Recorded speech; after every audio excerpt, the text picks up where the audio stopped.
C'est encore un plaisir et un bonheur de vous retrouver sur les antennes d'Info Télévision. Mesdames, Messieurs, bienvenue au cœur de votre émission Le Grand Soir. Nous sommes ensemble jusqu'à 18h52. On va parler bien sûr des problèmes qui font l'actualité au Cameroun.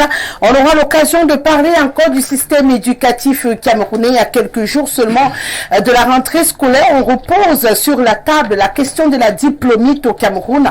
On le sait, le diplôme a pris le pas sur la qualification. Quel impact finalement dans la société lorsque l'on sait que la chasse au diplôme au détriment de la compétence est devenue une réalité dans l'ensemble du triangle national. On parlera également de ces inscriptions sur les listes électorales. Allez, c'est terminé. C'est terminé, il faut attendre le prochain regroupement, comme on le dit pour les footballeurs. Mais what next? Une fois qu'on a fini d'enregistrer, qu'est-ce qui vient après? On va en parler ce soir. J'ai eu plaisir également à mettre au milieu de ces deux sujets la question de payage automatique au Cameroun.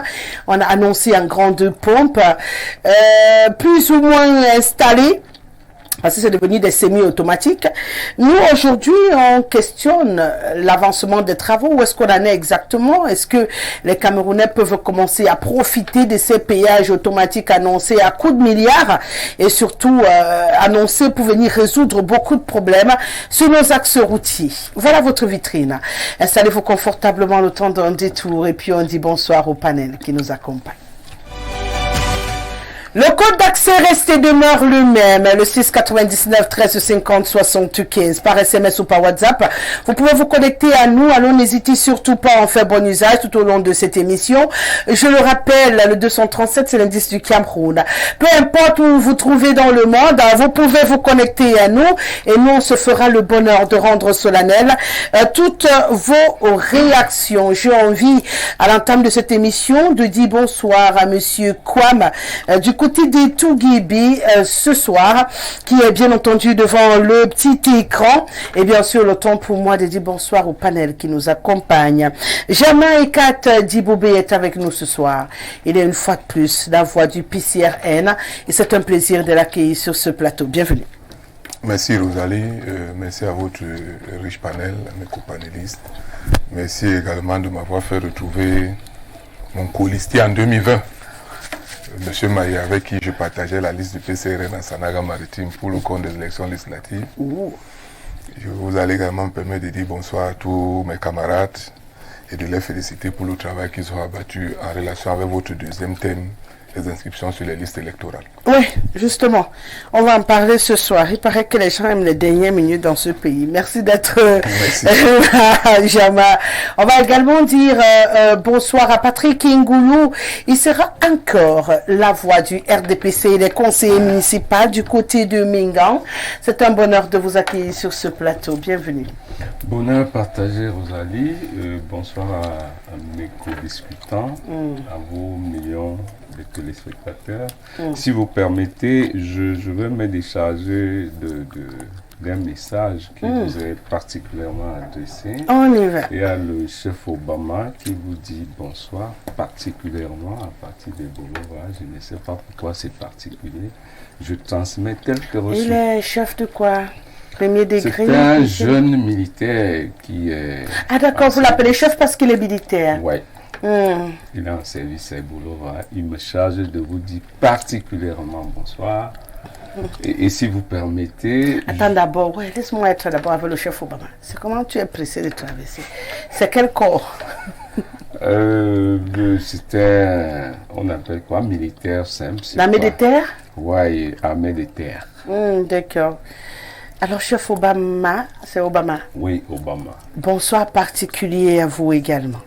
Voilà, j'ai terminé avec le chef Obama. Voilà. Maintenant, je vous permets la suite. Deuxièmement, je voudrais dire bonsoir et toutes mes félicitations aux vaillantes populations de l'arrondissement de Mingan. Ah, le championnat voilà. Des vacances. La clôture s'est faite dimanche, le 1er, dans une liesse spéciale, parce qu'il y a le fils de cet arrondissement qui est une méga star, Mungumu Thierry, plus connu par son nom d'artiste ténor, qui a fait exceptionnellement plaisir aux populations de Mengan tout au long de cette finale, la clôture des activités de vacances que nous avons organisées pendant 3 mois.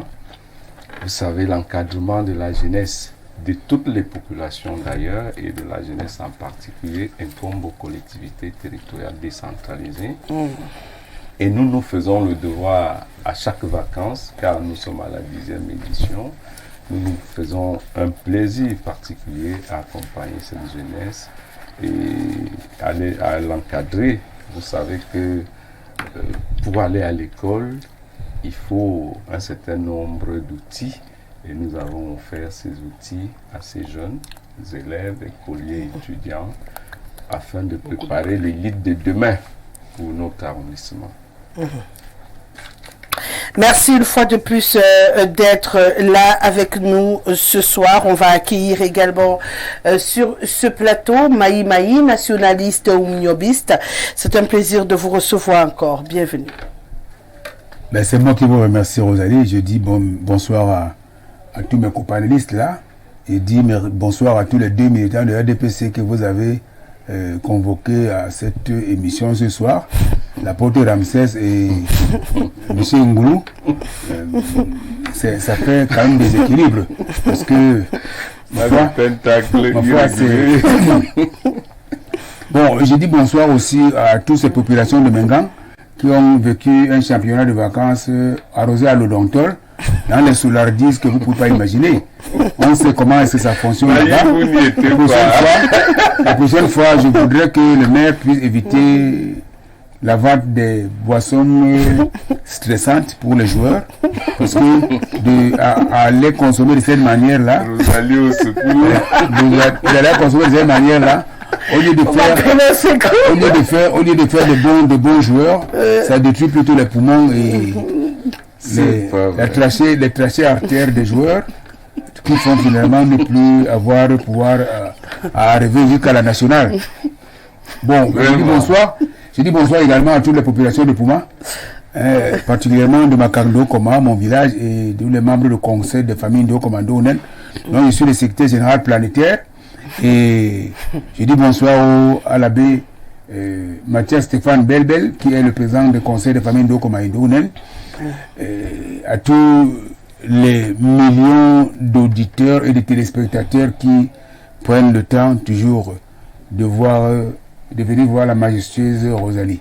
Oh. Mais pour donc c'est moi qui viens voir, ils ne viennent pas écouter et regarder les Vous savez, les gens ne suivaient pas Jésus parce qu'il parlait trop. Ils savaient qu'il y avait les pains et les poissons. Hein? C'est pour ça que beaucoup venaient, ils savaient que n'importe comment, il va bavarder son bavardage aujourd'hui, là où il y aura les pains et les poissons après. Donc, il vient suivre le grand soir parce qu'il vient me regarder. Il y en a qui sont scotchés le grand soir parce qu'ils viennent regarder la majesté. Vous êtes en train de blasphémer. Non, je ne blasphème pas, je dis la vérité. Je n'ai pas besoin de blasphémer, pas à un égrégore que les Blancs ont fabriqué pour nous faire croire qu'on est dans des situations. Et pour le chef de Bolo, voilà. Attends, il m'a salué. Pourquoi tu voudrais répondre à ma salutation personnelle? Il est très provocateur parce qu'il pense que ici, nous, on ne sait pas saluer Rosalie. Donc voilà, la prochaine fois, il faudrait qu'il essaie de mettre la pédale douce et Bobi, on ne veut pas sa salutation à Yaoundé, quoi. Oh mon Dieu, chef, merci d'être là, Maï. Merci beaucoup. Chef, n'ayez pas peur. Hein. Ils aboient beaucoup ici, mais ils ne mordent pas. Donc, merci d'avoir pensé à moi du côté du sud. C'est le sud Cameroun. Maï, laisse mes invités me saluer. Arrête de les traumatiser à distance. Je croyais qu'avec Lemjo, j'étais rempli, mais apparemment, il n'est pas le seul, hein, Lemjo, à décourager tout le monde dans ma vie. L'apôtre Pierre Ramsès Zanga est avec nous également ce soir. C'est un bonheur de le retrouver. Spiritologue, c'est un bonheur. Bienvenue. Merci ma fille Rosalie de me passer la parole. Je dis déjà bonsoir à tous les co-panélistes. Je dis bonsoir à tous les millions de téléspectateurs d'Info TV qui ne fait que s'étendre dans tout le monde entier. Je crains que beaucoup ne ferment boutique pour se revenir à Info TV. Pourquoi vous craignez?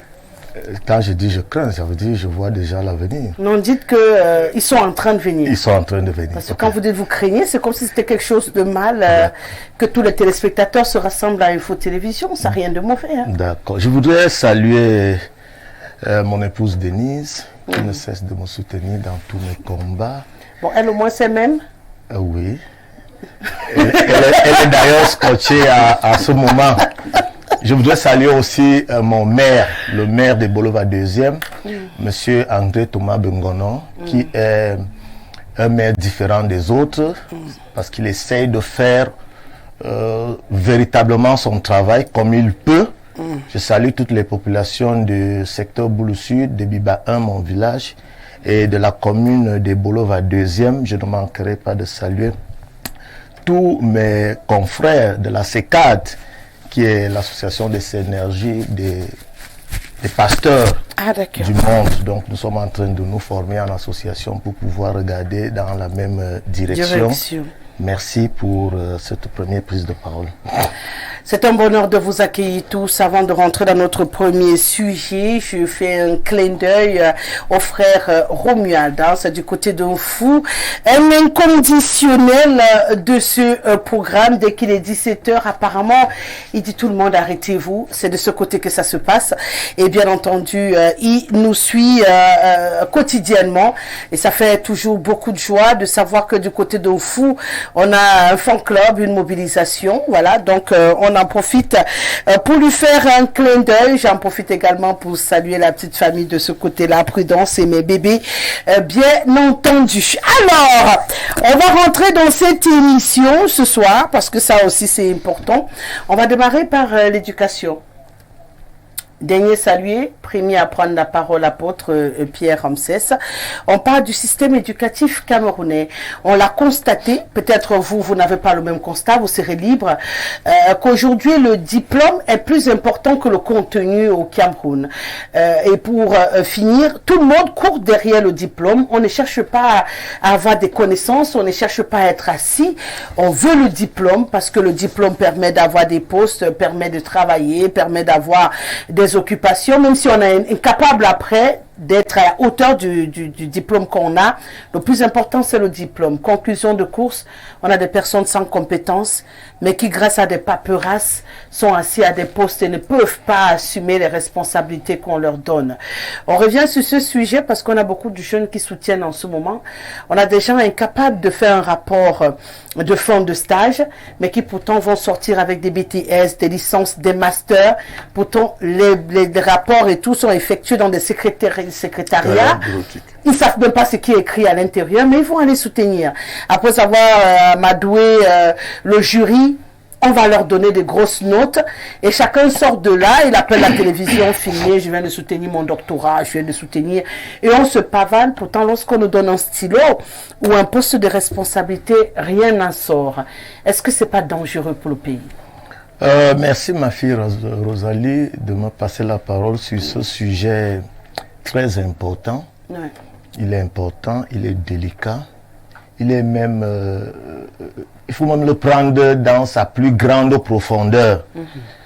Avant d'entrer dans ce sujet, je voudrais dire quelque chose. Le Cameroun est, je crois, nous sommes dans les trucs de 90 qui parlent d'association.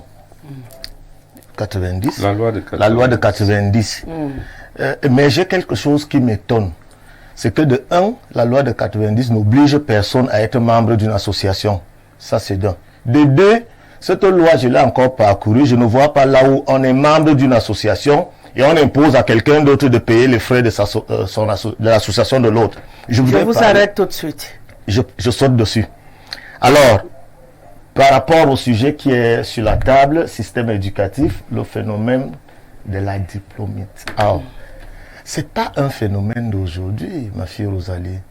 Ce phénomène est un phénomène bien pensé, très bien pensé par le colon. Parce que quand le colon arrive chez nous, il trouve que nous étions compétents, mais nous n'avions pas de diplôme. Nous savions chasser, nous savions faire des meubles. Il y avait des gens qui pouvaient faire des choses qui pouvaient être des choses importantes pour le pays. Mais lorsque quelqu'un vient vous donner quelque chose, il doit s'assurer que vous n'allez jamais atteindre son niveau. Voilà pourquoi on nous a mis les diplômes comme si c'était le plus important. Vous comprenez un peu? Chez eux, ce n'est pas comme ça. Regardez, il y a quelqu'un qui nous amène un système éducatif, qui nous demande de suivre un cursus scolaire, mais qui ne le suit pas lui-même. C'est comme si vous demandez à votre enfant de manger quelque chose que vous-même vous ne mangez pas. Vous comprenez un peu? Chez eux, ce n'est pas comme ça. Chez eux, ce n'est pas le diplôme qui prime. Chez nous, le diplôme prime parce qu'on nous a inculqué cela. Et c'est pour ça que vous allez voir au Cameroun, je peux même prendre en Afrique centrale, les gens pensent que être diplômé donne une compétence. Et raison pour laquelle nous n'évoluons pas. Nous ne pouvons même pas évoluer. Tant que vous n'avez pas un diplôme, on a l'impression que vous ne savez rien faire. Et le matin où vous avez ce diplôme, on a l'impression que vous êtes quelqu'un d'autre. Exact. Vous êtes la même personne. Exactement. Et voilà pourquoi nous avons donc nos entreprises qui traînent à décoller. Parce que nous n'avons que des administrateurs dans les entreprises. Nous n'avons que des diplômés. Chez nous, on ne parle que de diplômes. Quand vous allez même dans les fins fonds du village, vous qui pouvez faire quelque chose pratiquement, on vous néglige par rapport à quelqu'un qui vient vous dire j'ai une licence en sciences économiques, il ne sait même pas. J'ai un cousin, paix à son âme, j'avais un cousin, paix à son âme, qui avait demandé à l'autre cousin, tu peux déposer ton diplôme à la banque et on te donne de l'argent. C'est-à-dire les deux discutaient. L'autre disait que moi je suis un menuisier, je suis capable de créer quelque chose. Vous voyez, le Cameroun est en pleine construction. Mais nous n'avons pas des hommes pour construire. Je vais vous dire quelque chose, je crois que c'était à Lompanga. Le chantier s'est arrêté pendant un bon bout de temps parce qu'on cherchait des Camerounais, des hommes qui pouvaient servir à Lompanga. On est allé recruter des Italiens. Et ce papa en Italie nous a posé des conditions extrêmement dures jusqu'à ce qu'il fallait verser un salaire à son chien pour qu'il vienne servir. Vous voyez, nous avons des centres de formation dont l'État ne met pas de l'argent. On vous parle seulement des proviseurs de lycée, des censeurs, des centres de formation. Regardez le centre de formation des conducteurs d'engins qui est situé là à Machin. Quand vous sortez conducteur d'engin, c'est niveau CP. Quoi, les poids lourds? Les poids lourds, les conducteurs d'engin. C'est-à-dire, centre des métiers. Non, pas le centre des métiers. L'école de génie. Militaire? Non. Maths génie. Ah, d'accord. Vous entrez niveau CP. Bon, c'est pas le conducteur d'engin, c'est bon. Vous sortez niveau CP. Si vous avez la chance d'être recruté dans une bonne entreprise, le salaire que vous avez, même un administrateur civil, vous pouvez payer un administrateur civil 2 fois. Oui. Mais les gens n'y vont pas parce qu'ils veulent avoir des gros diplômes. Et aujourd'hui, tout le Cameroun est rempli de gens qui ont des gros diplômes, mais qui ne peuvent servir à rien. Raison pour laquelle aujourd'hui, donc, lorsque nous voulons faire des travaux, nous sommes toujours poussés à appeler la main-d'œuvre étrangère. Moi, je suggère que nos dirigeants, malgré qu'eux-mêmes ils ont fonctionné dans ce système, si vous allez voir tous ces gens-là, ils vont vous dire, il est licencié en sciences politiques depuis 1979, l'autre est licencié en Sorbonne, l'autre. Maintenant, quand vous êtes licencié en sciences politiques, en Sorbonne et ceci, vous produisez quoi? Rien. Vous produisez juste. Ça crée donc des grosses têtes qui peuvent réfléchir comment prendre là-bas, discret là-bas, parce que ce n'est que ça qu'ils ont appris. Mais produire quelque chose est impossible. C'est pour cela que moi je pense que notre élite d'aujourd'hui, nos dirigeants peuvent repenser notre école. Ils peuvent repenser comment nous allons faire cette école, afin que demain, le Cameroun soit capable de se porter lui-même. Je chute par là. Regardez une activité que nous menons au Cameroun, le cacao. Regardez le cacao. Ouais. Allez demander à ceux qui font du cacao de vous dire quels sont leurs diplômes. Ils n'en ont pas. Ces cacaoculteurs n'en ont pas de diplôme. Mais ce sont eux qui produisent la richesse au Cameroun. C'est le cacao qui produit la richesse au Cameroun. Pourquoi donc ne pas former même les cacaoculteurs à ce qu'ils soient, même les feuilles de cacao qui tombent, même les cabosses qu'on jette par terre, est-ce que ça ne peut pas nous donner aussi autre chose? Vous voyez, si les gens commencent à réfléchir, nous pouvons aller plus loin. Aujourd'hui, cette affaire des diplômes est venue déstabiliser le Cameroun. Avant, on n'avait pas de diplôme. Mon grand-père n'avait pas de diplôme, mais il savait pêcher. Il nourrissait la famille avec la pêche sans diplôme. Il nourrissait la famille avec la chasse sans diplôme. Aujourd'hui, on vous dit pour être pêcheur, il faut être diplômé d'une école de pêche pour qu'on puisse vous donner un salaire. Je pense que c'est un problème. Jamais Kat Dibobé, est-ce que c'est le diplôme ou le contenu de votre cerveau qui importe? On a encore des magnifiques pays, hein, des magnifiques États comme les États-Unis d'Amérique, où on vous dit qu'est-ce que vous savez faire.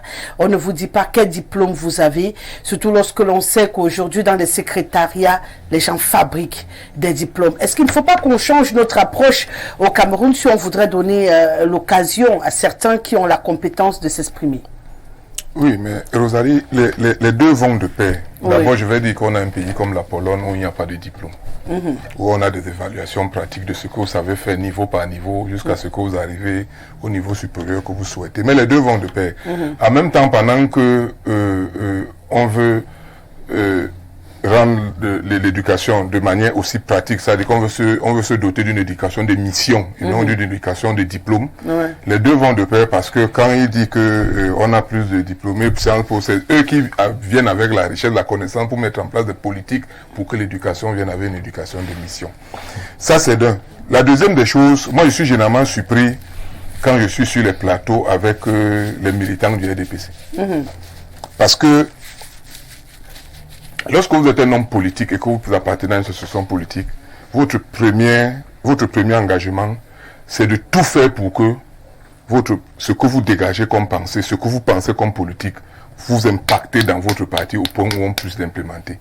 J'ai eu la discussion avec un autre militant du RDPC, un autre forum, qui a même soutenu lorsqu'il sortait de l'école normale, de l'amélioration du système éducatif. Et je lui disais que au lieu de passer le temps à divaguer dans des causeries, on discute de tout et tout dans des forats, je pense que tu dois te concentrer, impacter dans ton parti pour que cette vision que tu as de l'éducation, qu'on puisse implémenter et tenir. C'est ça la vie des partis politiques en fait. C'est qu'il y a un groupe de pensée ou bien il y a une pensée et on fait tout pour qu'elle soit prise en compte dans le projet politique du parti. Alors, quand vous regardez, donc vous restez, donc vous constatez que la plupart des militants du RDP savent organiser les championnats de vacances, mais sont incapables de nous organiser un match de football international. Donc vous voyez, c'est tout le paradoxe. C'est tout le paradoxe que nous avons dans cette histoire de la gestion de l'école et des diplômes. Maintenant, qu'est-ce qu'on propose depuis? Ce n'est pas que c'est parce que nous sommes savants que nous le proposons, mais c'est connu. Sauf que la politique qui a été maintenue ou bien qui est faite, c'est de créer plus d'idiots que de diplômés de mission. Parce que du moment où vous êtes un diplômé de mission, vous avez un emploi, vous savez exactement ce que vous devez faire, vous produisez et vous savez ce que vous valez. Mais lorsque vous avez un diplôme tel que vous le décrivez, sorti dont votre rapport est sorti d'un secrétariat dont vous ne maîtrisez même pas très bien le B.A.B.A, vous avez su. Après, on vous explique ce que vous allez dire devant les gens. Voilà, et on vous donne donc ce diplôme-là. Vous ne valez rien en fait. Et ceux qui gouvernent savent que vous ne valez rien. C'est pour ça qu'ils peuvent vous torturer, ils peuvent vous maintenir au niveau où ils veulent parce qu'ils savent que vous ne valez rien. Donc nous avons proposé depuis 2017 dans le cadre de OMC, dans le cadre du projet politique de Cabral Libé pour l'élection de 2018 et dans le fédéralisme communautaire et en plus dans le dernier ouvrage qui est sorti, son projet politique pour 2025, nous avons proposé une éducation de mission. On doit penser le Cameroun dans 50 ans. Quel est le citoyen que nous voulons dans 50 ans? La rentrée prochaine, on le fabrique, on commence à le fabriquer, à le penser et à l'implémenter. Les nouveaux enfants qui sont dans les petits enfants qui sont dans primaire, on commence à se dire, ils seront quoi? Qu'est-ce que nous voulons de la médecine de demain? Qu'est-ce que nous pensons de l'agriculture? Qu'est-ce que nous pensons de l'énergie? Qu'est-ce que nous pensons de l'éducation même? Qu'est-ce que nous voulons en fait? Et on implémente ça donc à partir de ces tout petits qui vont entrer dans quelques jours là. On commence donc, on change le système, c'est-à-dire que le programme même scolaire, il faut le mettre en place. Il faut qu'il soit un système de mission. On sait que dans 50 ans, on aura besoin d'un plateau technique beaucoup plus évalué. Parce qu'il y aura tel type de maladie, il faudra tel type de médecin. Pas ceux qui consultent. Pas ceux qui consultent sur les téléphones. Hein. Parce que les médecins d'aujourd'hui, la plupart qui sortent là, pendant que vous êtes devant lui, vous l'expliquez, je chauffe, j'ai mal au pied, il est en train de mettre tout ça dans le téléphone. Et ensuite, on lui produit un tas de trucs qu'il vous prescrit et il vous dit, allez les faire. Donc, ce n'est pas de ça qu'il est question. Il est question d'avoir un système éducatif de mission. Lorsqu'on l'a mis en place, et ça c'est la volonté politique, si on peut le mettre en place, on pense au Cameroun dans 2050, 2080, on pourra avoir des hommes dont le Cameroun a besoin. C'est la première sortie concernant le sujet. Alors, Patrick Ngoulou, on dit que vous pouvez organiser un championnat, vous ne pouvez pas organiser un match international, parce que c'est un temps irrégulier. Je reviens dans le sujet qui nous préoccupe ce soir. Ce n'est pas vous qui êtes en train de lutter pour l'organisation du match international. On a 2 villes, 2 hôtels, deux endroits pour réceptionner les équipes. Mais ce n'est pas ça notre sujet, parce que j'ai décidé de ne pas aborder ce sujet dans cette émission ces derniers jours, parce que c'était un ridicule extraordinaire et je ne voudrais pas contribuer à enfoncer encore plus le Cameroun, excusez-moi l'expression, dans la merde.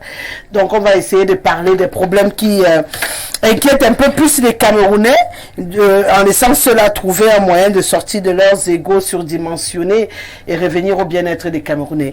Nous, on s'intéresse justement à ce problème du système éducatif. Je l'ai dit à l'entame de cette émission, ça ne va pas. Ils sont nombreux qu'on nous amène dans les structures, hein, en stagiaire. Au stagiaire pour avoir un master. L'année prochaine, je vais faire le master. Je vais faire le doctorat. Je vais faire la licence. Mais franchement, ce qu'ils écrivent sur les papiers, tu es capable de t'arracher les cheveux et puis tu deviens dingue. Nonsense. C'est-à-dire, faire une seule phrase. Sujet, verbe, compliment, c'est incroyable. C'est-à-dire, un enfant t'écrit une affaire qui a des virages. S'il avait même le français élevé, on pouvait dire que son français est trop fort, on veut baisser. Mais il n'a même pas le français qui arrive ici, on va baisser quoi? Donc, on n'a même pas moyen de corriger. C'est compliqué. C'est compliqué, et quand vous faites partie de ceux qui parfois doivent se farcir ce genre de trucs, à un moment donné, vous vous demandez pourquoi les gens vont à l'école en fait. Qu'est-ce qu'on leur donne comme diplôme aujourd'hui? Alors nous, on a posé la question de la diplôme sur la table. Pourquoi le diplôme est devenu plus important que les connaissances que les gens peuvent acquérir à l'école? Rosalie, je partage votre avis sur le sujet du tacle régulier. Moi-même, je n'ai pas très envie d'aborder ce type de sujet parce que ce n'est pas ça qui construit un pays. C'est une figure de style. Ça participe plutôt à nous éloigner des réalités de notre pays. Un système scolaire, c'est le contenu des enseignements. Et le contenu des enseignements, pour ceux qui sont enseignants, c'est ce qu'ils appellent les curricula. Maintenant, en français, très élevé. Mais nous, on appelle ça les matières ou les filières. Alors, les cours, ou les cours, pour être encore terre à terre. Pour descendre davantage. En réalité, l'école sert à fabriquer et à améliorer le bon sens. Rien d'autre. C'est-à-dire que des gens naissent avec des prérequis que l'école vient juste améliorer. Quand on est dans un système comme au Cameroun, le Cameroun, un pays africain essentiellement agricole, vous avez la mathématique qui est coefficient, je ne sais pas, 40, vous avez ceci, coefficient, il n'y a même pas un cours d'agriculture. Dans un système qui est le nôtre, le TM, qui est donc une matière ridicule. Quand tu es à l'école, en fait, ça sert les enseignants les enfants turbulents. Quand ils dérangent, on dit en milieu rural, les enseignants envoient les élèves cultiver leur plantation. Donc, en réalité, le problème que nous avons en Afrique, je crois qu'il faut tropicaliser systématiquement les enseignements. Parce que si nous avons des filières et des matières qui ne nous servent à rien, c'est-à-dire vous bourrez la tête des enfants avec des choses qui ne servent à rien pratiquement pour améliorer ou impacter le vécu du Camerounais, ça ne nous sert à rien. Monsieur le Bain, je ne sais pas comment dans ce que j'ai dit. C'était bien pensé. Les Blancs ont bien pensé cette affaire. C'est les Blancs. Non. On reprend une année scolaire là où on a changé tous les livres. C'est pas les Blancs qui ont changé les livres. Je n'aime pas trop rentrer dans l'histoire du colonialisme.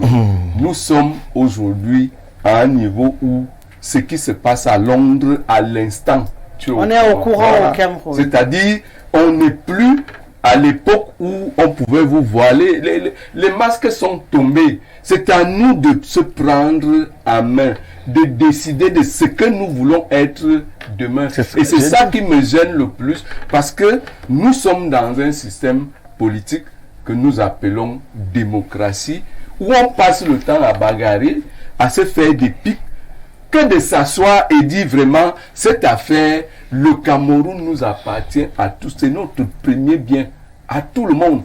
Que ce soit PSRN ou UPC, c'est ça notre bien commun, notre bien collectif, c'est le Cameroun. Et pour l'améliorer, qu'est-ce qu'il faut faire?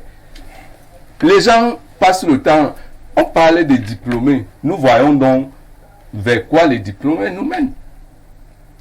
Parce que si quelqu'un n'arrive pas à comprendre que cette situation ridiculise mon pays, même si j'ai le droit de faire X ou Y chose, j'essaie quand même de faire profil bas pour préserver le bien collectif qui est le Cameroun, qui ne doit pas souffrir de nos turpitudes.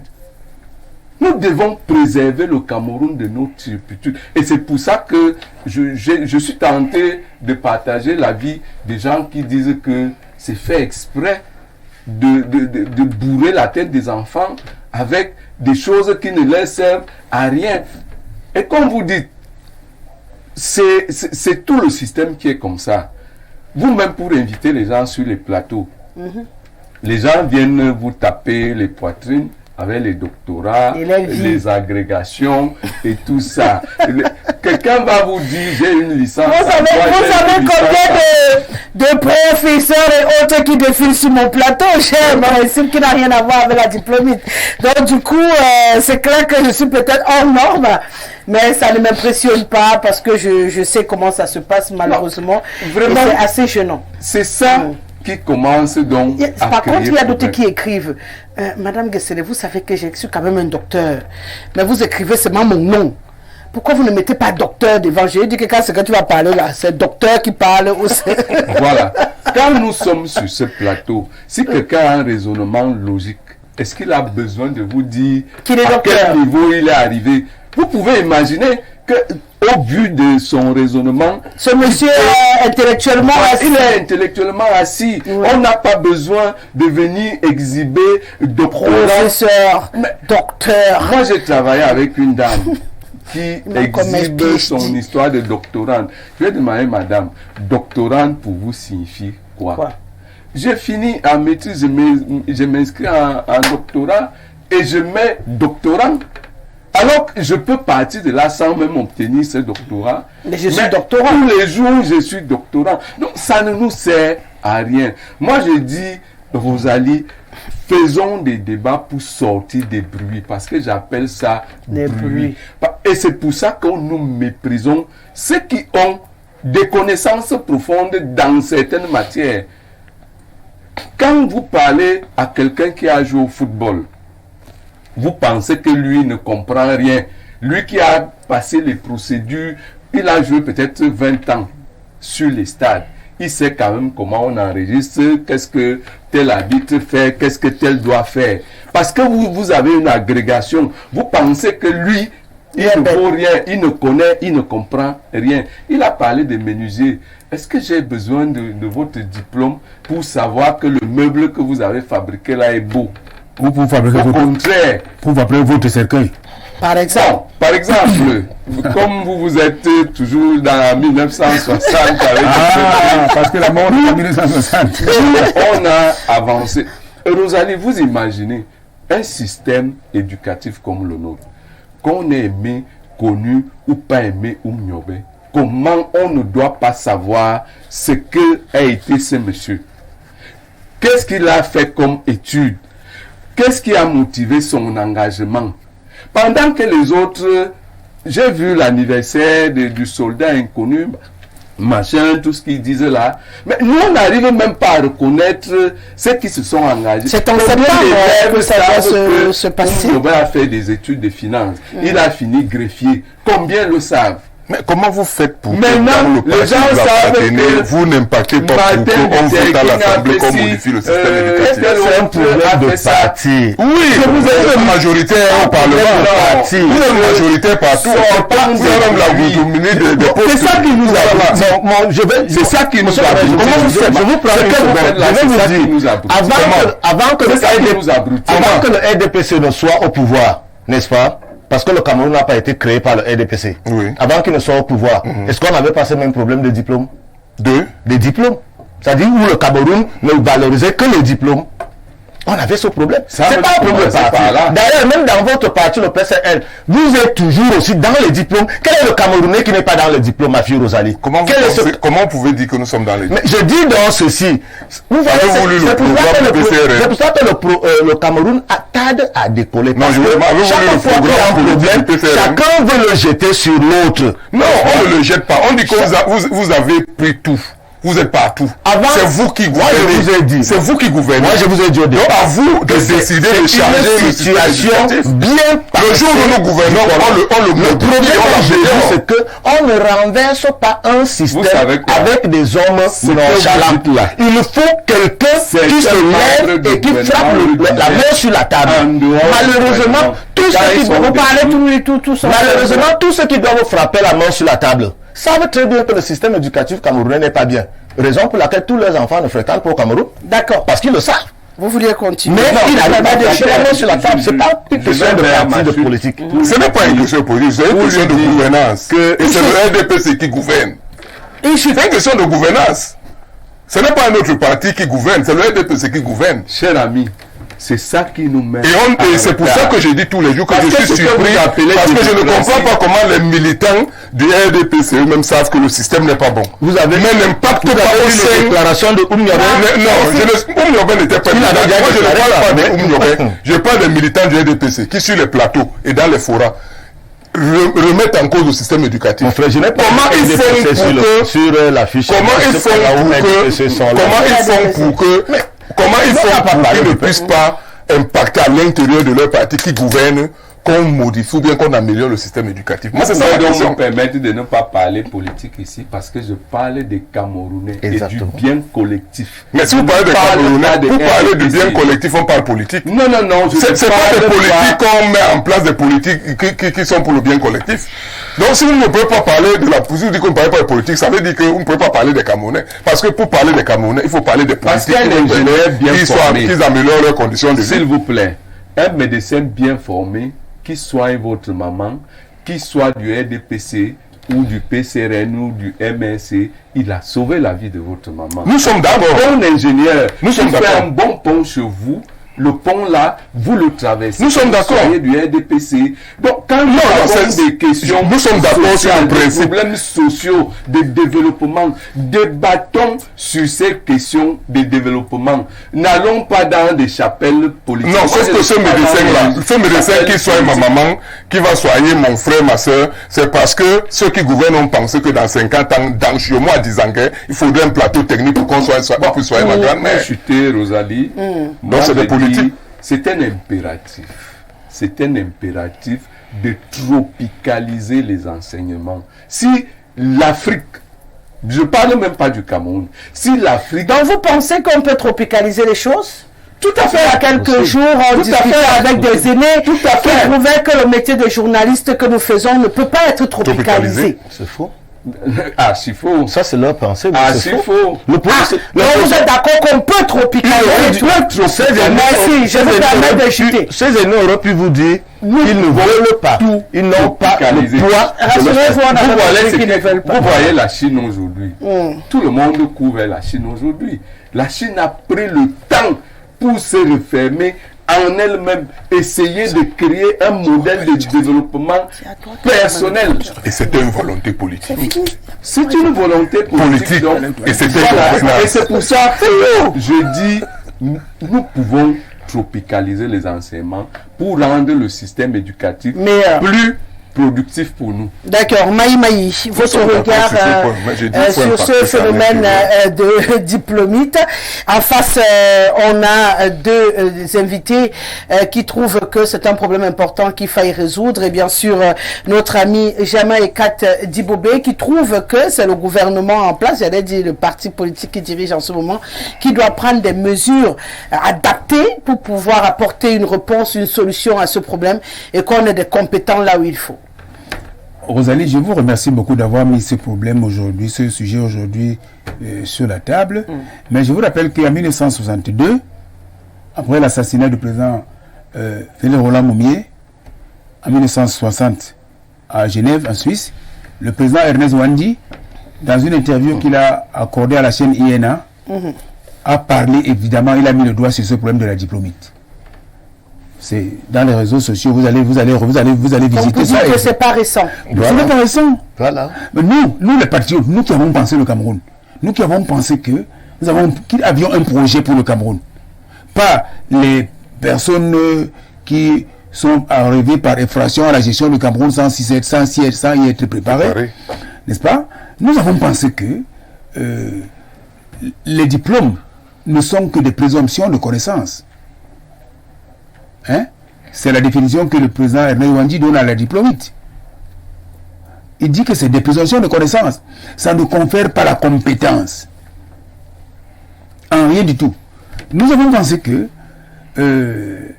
les projets, les politiques de développement se planifient. Et lorsqu'on planifie des politiques de développement, on essaye d'ajuster à ces politiques de développement les perspectives des personnes qui vont gérer ou qui vont implémenter ces politiques de développement. C'est-à-dire la formation des hommes, la formation des cadres, n'est-ce pas? Mais quand on veut former un cadre, on ne regarde pas sa tête, hein, on regarde la compétence qu'il peut dégager. On ne sait pas s'il est Bassa, s'il est Bounou, s'il est... Et on a des compétences, des hommes qui sont capables de faire des grandes choses. Ils sont sortis de partout. Sauf que, aujourd'hui, il y a un système qui veut que ce que le professeur Monon Diana n'arrêtait pas de lancer, il estime que on est dans une logique de la normalisation des écarts. N'est-ce pas? Si vous avez de la compétence, hein, et que vous n'adhérez pas à certains écarts, eh bien, les gens vous mettent à côté. Ils imposent ceux qui ont accepté d'emprunter la voie des écarts. N'est-ce pas? C'est pour ça que j'ai une pensée pour le professeur Monon Diana, qui était un grand homme. C'est un grand homme. Et j'ai eu le bonheur. Nous avons eu le bonheur de partager ce plateau des fois. Et je n'ai pas arrêté de lui présenter toutes mes éloges. Parce que, mais je comprends pourquoi. Hein. C'était un ancien de l'UNEC. Il était le représentant de l'UNEC à Toulouse. Hein, l'Union nationale des étudiants africains, camerounais de France. Il s'est retrouvé dans le parti des ojulatistes comme un cheveu dans la soupe. Il ne pouvait pas éclore là-dedans. De toutes les façons, c'est des hommes comme ça. Hein, en plus de leur diplôme, ils ont du caractère. Hein, ils ont du respect pour eux-mêmes. Je présente aussi beaucoup de respect et je m'incline devant la mémoire d'un premier ministre comme André Marimbida, qui au-dessus, en plus de ses diplômes, de ses compétences, était un homme de caractère. Donc, quand on n'aime pas beaucoup les gens du caractère en ce moment au Cameroun. Hein? On n'aime pas beaucoup les gens de caractère, c'est pour cela que vous voyez. On a l'impression que vous êtes des troubles faits. Voilà, vous êtes des troubles faits.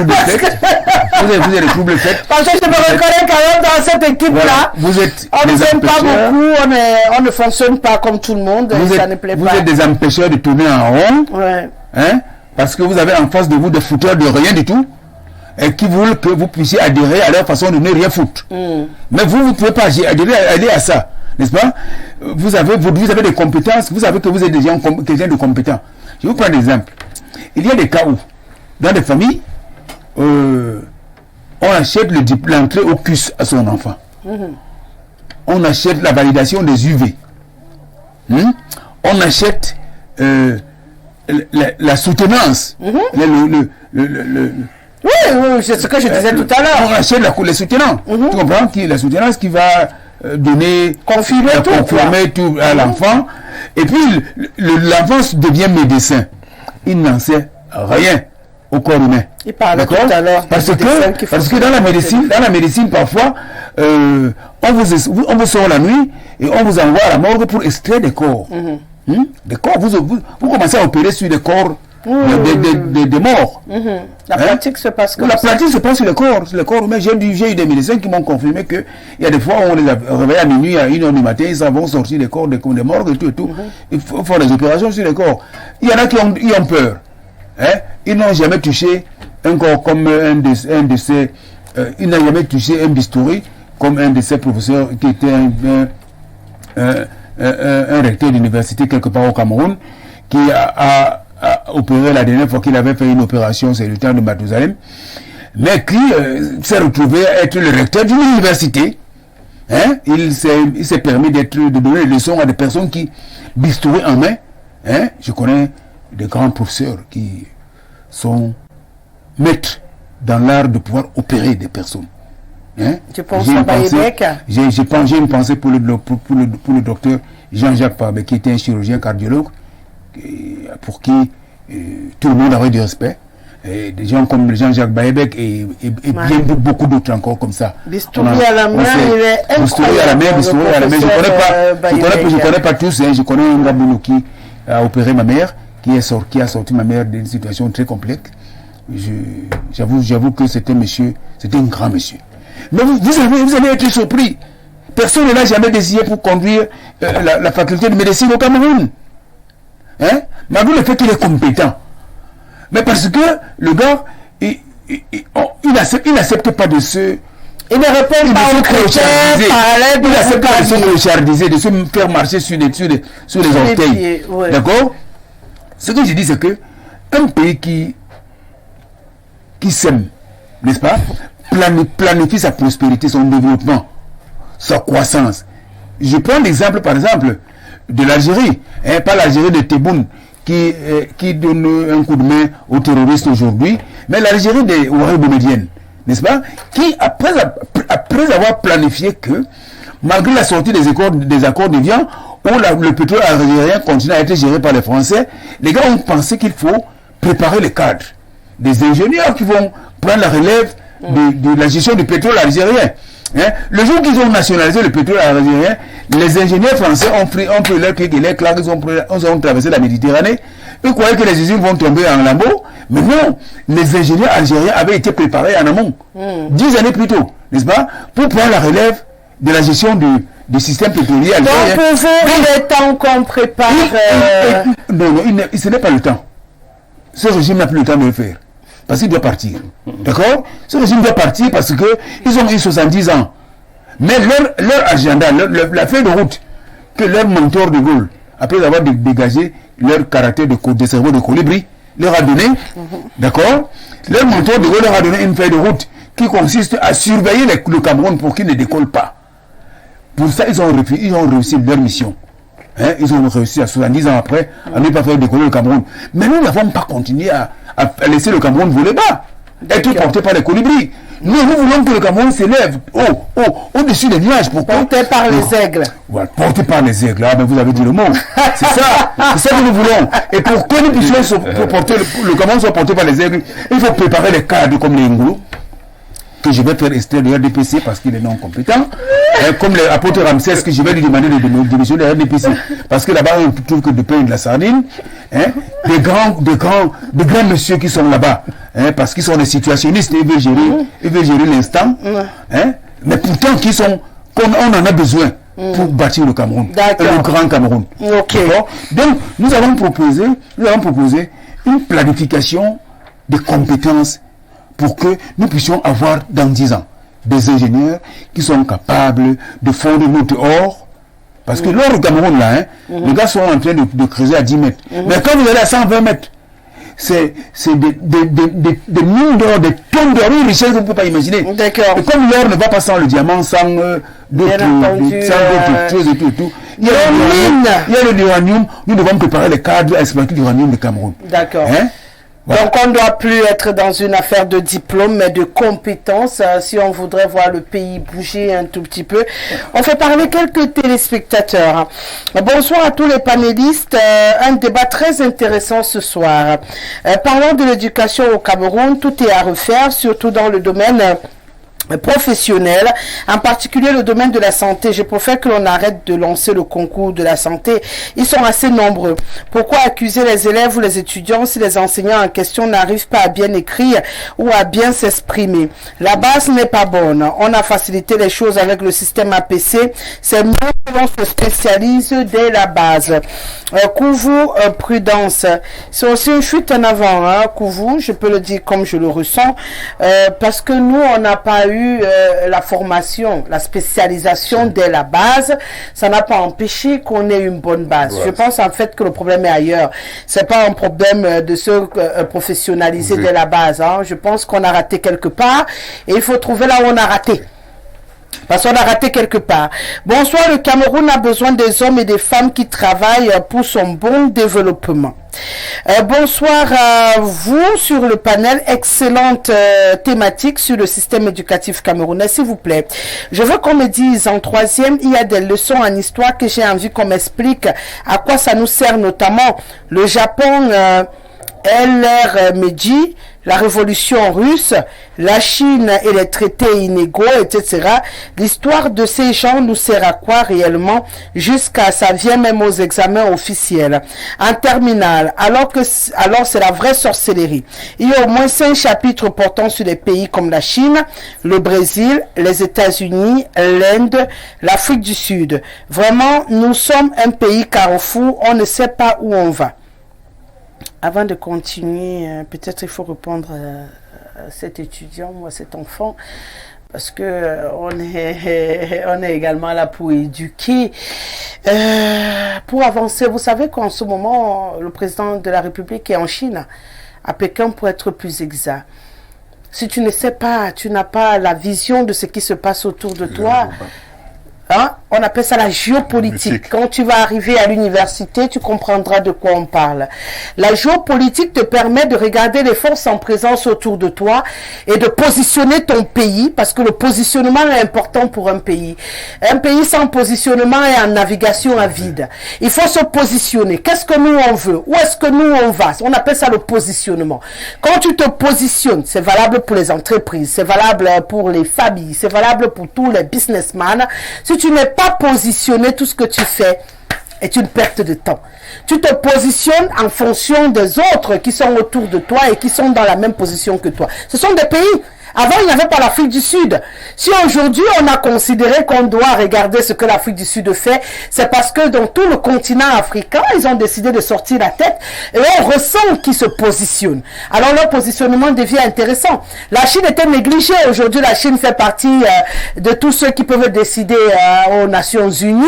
Donc, à partir de là, la Chine intéresse. Les États-Unis, c'est pas nouveau. Hein. C'est que quand on parle du monde entier, des grandes puissances, on parle des États-Unis. Maintenant, si toi, tu veux te positionner, on te dit comment ils sont. Maintenant, positionne ton pays. Ne prenez pas tous les cours au premier degré. Je pense qu'on a un problème, comme on l'a dit ici. Les gens partent chercher les diplômes, ils ne partent pas comprendre les matières qu'on leur donne à l'école. J'avais besoin de faire cet arrêt pour vous, parce que en tant que parent, je suis obligé également de vous apporter un peu de connaissances. Ne regardez pas les cours comme vous les prenez. Comprenez ce qui se cache derrière. Malheureusement, nos enseignants ne le font pas. Ils ne vous expliquent pas pourquoi vous avez tel cours au programme. Vous récitez comme des perroquets. Oh, la Chine a fait, oh, le gars a fait. C'est pour ça que ça vous paraît inutile. Quand vous arriverez à l'université et que vous ferez de la géopolitique, vous comprendrez pourquoi vous devez connaître tous ces pays-là pour positionner le Cameroun. Et leur histoire. Et leur histoire. C'est quand même fort, mine derrière. On est quand même un peu dans la tête. Alors que je partais me balader vers l'école chaque fois, je ne sais pas comment j'ai fait. Bonsoir très cher aîné. Le système éducatif, qu'est-ce qu'il y a, monsieur le maire? Donc vous ne croyez pas au fait que je partais me balader. J'ai rien d'une femme qui partait se balader à l'école. Non, ça ne vous ressemble pas. Ça ne me ressemble pas. Au contraire, vous avez bien puisé. Si vous connaissez mon histoire, vous comprendrez qu'il y a les gens qui sont nés remplis. Et que le diplôme vient juste accompagner. Ouais. Malheureusement ou heureusement, peut-être j'en fais partie. Bonsoir très cher René, le système éducatif est catastrophique au Cameroun. Les Camerounais ne lisent plus. Je suis d'accord. Je suis entré dans une maison de livres. Personne ne reste était en train de feuilleter un livre comme d'habitude dans le téléphone. Donc, c'est Achille Aimé depuis Stade Sicam. Qu'est-ce que tu fais là-bas? Rosalie, un bémol. Oui, allez-y. Vous entrez même dans un domicile, les gens sont en train de regarder la télévision. Ils ne suivent pas ce qu'on est en train de dire. Ils sont sur le téléphone. Non, ils regardent les images et ils parlent d'autres choses. Il y a des séries là aujourd'hui, tu entends les gens s'estasser. Oh, il est beau. Ils regardent juste les images et ils parlent d'autres choses. Le gars est beau, il est frais. On dit que il donne des frissons. Oh, on nous a tués. Bonsoir Rosalie, à ton riche panel. Pour une fois, le RDPC a bien parlé. Bonsoir à vous. Pourquoi le programme de terminale est vaste? Parce que c'est la terminale. C'est la terminale. Tu vas traverser sans souffrir. Qui a traversé ici sans souffrir? Non, c'est la terminale, les gars. Accrochez-vous. Quand vous attrapez le bac, vous devez quand même sentir que vous avez un bagage. Oh là là. La Chine, pour se positionner, a d'abord adopté l'autarcie et pensé sa politique interne, mais nous parler des traités inégaux entre de la Chine et dit comment ils ont lutté contre la guerre de l'opium. Est-ce utile en quoi? Oh là là. Je sens qu'elle va devenir enseignante bientôt au Cameroun. Bonsoir madame. Ne laissez pas vos panélistes faire des affirmations gratuites comme on achète le concours de la médecine sans preuve. Girola, on achète. C'est moi maintenant qui dis. Bon, comme j'ai laissé mes panélistes dire sans preuve, moi maintenant je confirme qu'on achète. Je pense que le débat est clos. Les parents qui ont même acheté, quand ils sont malades, ne vont pas chez leurs enfants. Ne vont pas chez leurs enfants. Bonsoir la Rosalie nationale, toujours très rayonnante. Un salut fraternel à ton panel, belle émission. Courage à vous, c'est le coach Freddy Ingos. C'est vrai, on ne l'a pas eu ici depuis un moment. Bientôt, sûrement, on l'aura sur ce plateau. Waouh, enfin, on le retrouve. Tenue reluisante par ce léger temps de canicule dans ces prévisions de la gelée équatoriale en ce début de mois. Germain du PCR Nounou. Parlant de sa sanaga maritime dans des pistes rurales en piteux état. Mon cher Beau, à qui j'ai posé un lapin ce dimanche lors de la clôture du championnat des vacances, le bouillon bouillant, maïs, dans des invectives à l'entame de l'émission avec sa tête de colibri.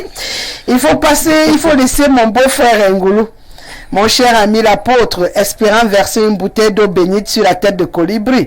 C'est ma sœur Thomas, qui continue. Avec un système éducatif des indépendances dans le savoir au lieu du savoir-faire, je n'oublie pas ces cours ne correspondant pas au marché de l'emploi. Comment pensez-vous que le système de la gérontocratie et du népotisme ne puisse pas valoriser le culte de la diplômite en nous fabriquant une horde d'individus sortis des universités dans des infrastructures vétustes sans réelle politique de l'emploi? Le contenu des enseignements devrait être adapté à nos réalités locales et environnementales pour fabriquer des têtes bien faites, assortir le triangle du pays du quart-monde en voie de sous-développement. Ouah, un panel de la Sanaga maritime contre le centre et le sud. Je vous regarde seulement. C'est Massot Thomas. Bonsoir à vous. Non. Un message pareil, c'est pas possible. 2 pages, j'ai zappé. Je vous demande tous les jours de me faire des very short messages. Bonsoir à tous. T'es très belle. Très belle émission.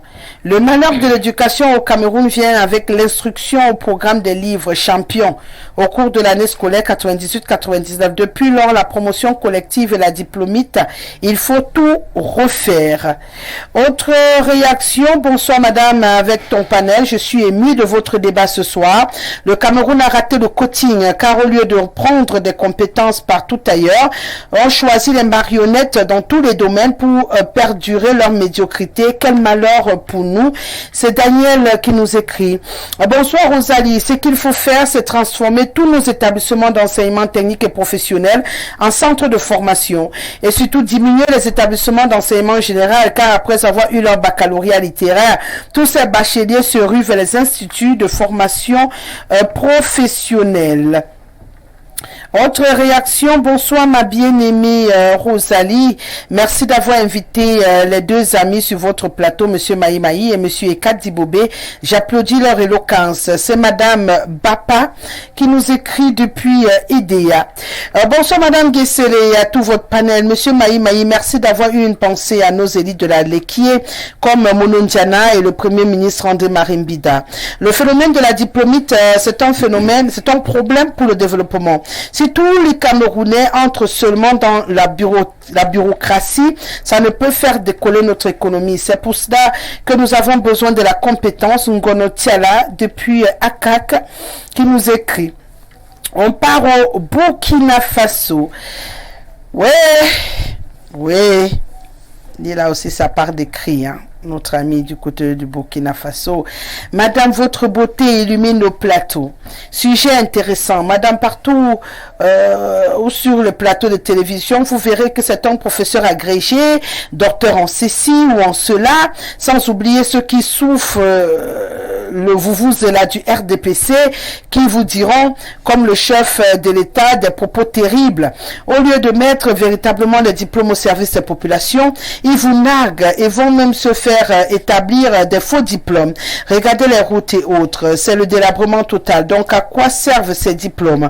Au Burkina Faso, Sankara nous disait, je cite, nous avons besoin des chercheurs qui trouvent et non des chercheurs qui continuent de chercher. C'est Paul depuis Ouagadougou qui nous écrit ce soir. Bonsoir Paul. C'est un bonheur de vous lire encore. Bonsoir au plateau. La question sur les diplômes au Cameroun a été bien pensée par le colon. Il a circonscrit le système éducatif qui nous a légué. Je prends pour exemple au Sahel, dans le Burkina Faso, où il est dit, le colon, leur sous-sol est pauvre, leur sol est pauvre et que les cultures vivrières ne peuvent pas pousser.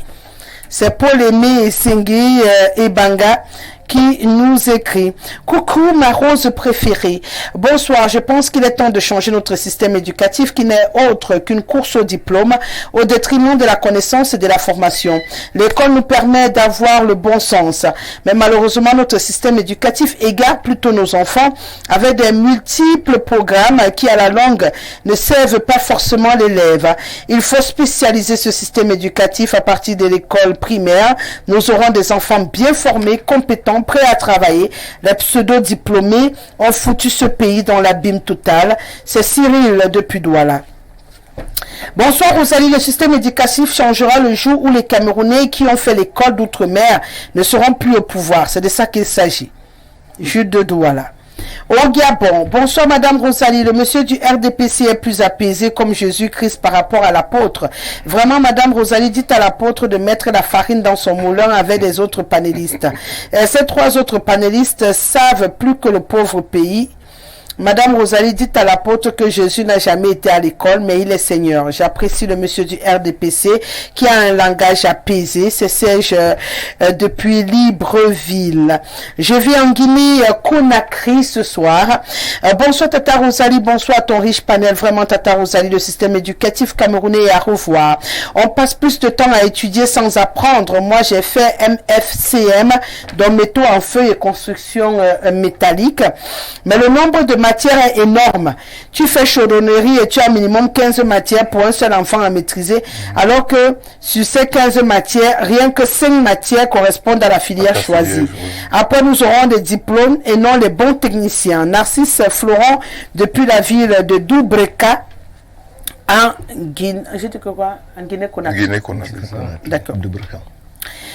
Bonsoir à tous et à vous en studio. Le système français a été calqué avec bêteté au Cameroun.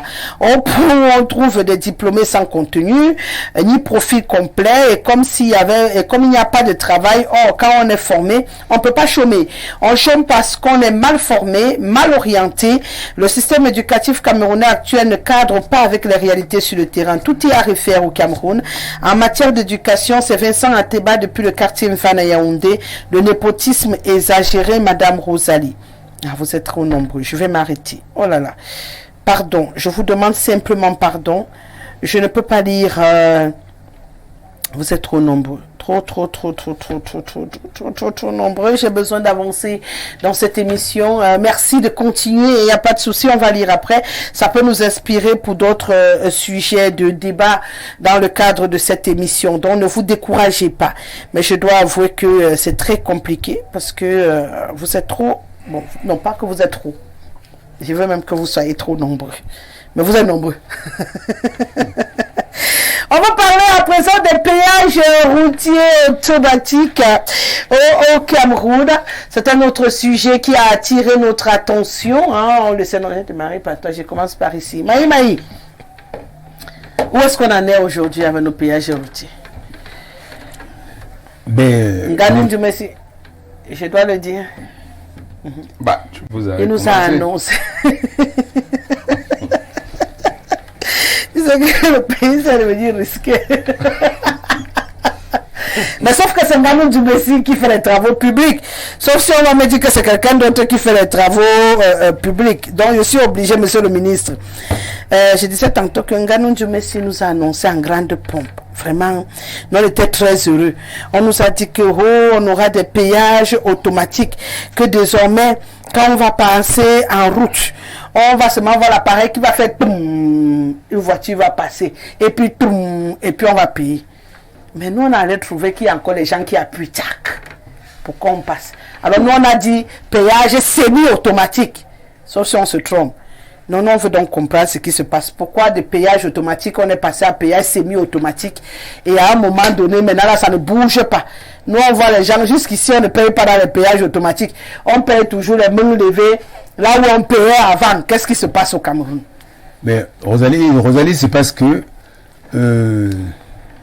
les Camerounais qui ont la gestion des affaires aiment la notion de service minimum.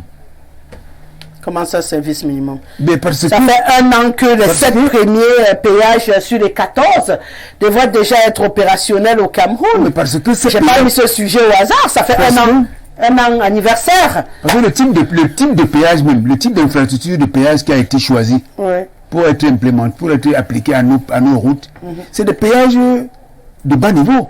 C'est le péage de bas de gamme. Il fallait même connaître même d'abord le bas de gamme là, non? Maintenant, avec ce bas de gamme, même malgré ce bas de gamme là, n'est-ce pas, on applique le péage sur quelle route? Bon.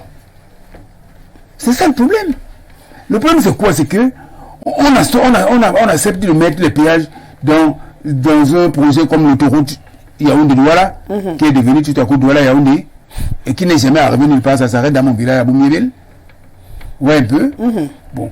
Lorsque on veut construire un péage, il faut qu'on construise un péage sur des routes respectables. Mais on n'a même pas de routes respectables. On vient imposer au Cameroun de payer des péages qui vont servir à quoi? Puisque même ces péages-là que les gens payent, vous imaginez, celui de Mbankomo-là, les gens continuent à nous percevoir de l'argent là où on vend les bananes, là, à Komaria.